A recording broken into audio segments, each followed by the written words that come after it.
ना पूछो कि मेरी मंजिल कहाँ है, ना पूछो कि मेरी मंजिल कहाँ है, अभी तो सफर का इरादा किया है। ना पूछो कि मेरी मंजिल कहाँ है, अभी तो सफर का इरादा किया है। ना हारूंगा हौसला चाहे, ना हारूंगा हौसला चाहे, कुछ भी हो जाए, ये मैंने किसी और से नहीं, ये मैंने खुद से वादा किया है।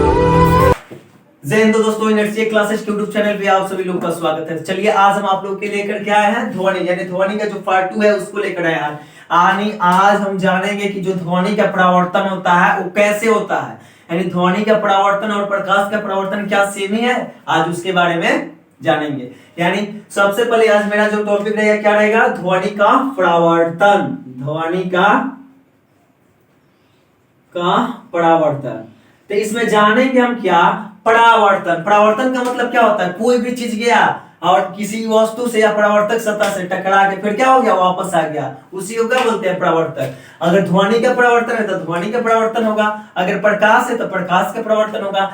लेकिन ये जो ध्वनि है ना, ध्वनि का रिलेशन प्रकाश के साथ बहुत अच्छा है, क्योंकि इसका भी परावर्तन का 2 नियम होता है और प्रकाश का भी परावर्तन का 2 ही नियम होता है। यानी ध्वनि के परावर्तन का कितना नियम होता है, 2 नियम होता है, और उसका भी 2 नियम होता है। तो पहले जानते हैं कि क्या ध्वनि का परावर्तन क्या होता है।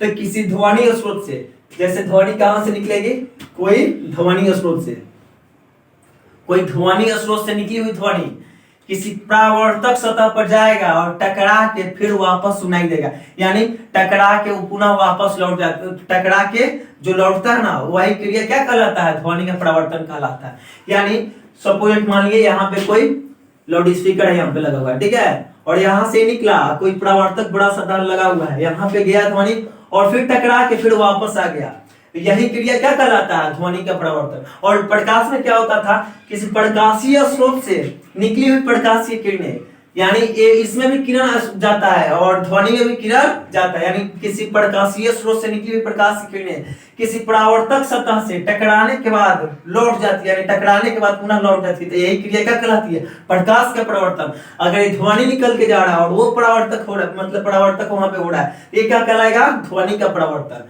ऐसे ही इसका भी 2 नियम होता है और प्रकाश का भी 2 ही नियम होता है। तो जानेंगे अब इसमें, इसका डिफिनेशन लिखवा देते हैं ध्वनि का परावर्तन का, यानी डिफिनेशन उसका क्या होगा। तो ध्वनि, किसी ध्वनि स्रोत से, इसका लिख ही देते हैं, किसी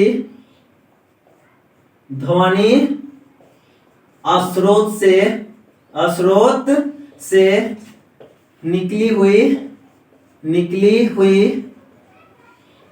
ध्वनि जब किसी परावर्तक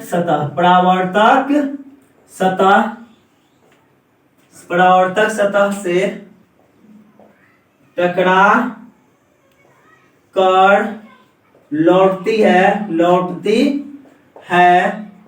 उसे ध्वनि का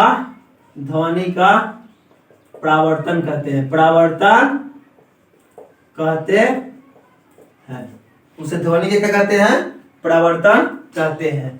यानी किसी ध्वनि स्रोत से निकलेगा ध्वनि और किसी परावर्तक सतह पर टकरा के फिर जो वापस सुनाई देगा, मतलब वही जो क्रिया है ना, वहां पे जो क्रिया होता है उसको क्या बोलते हैं, ध्वनि का परावर्तन कहते हैं। तो चलिए आज के लिए इतना ही काफी है, फिर अगला जो टॉपिक होगा इसका पूरा मतलब परावर्तन के साथ इसका नियम को भी लिखवा दिया जाएगा। तो चलिए, ऑल द बेस्ट।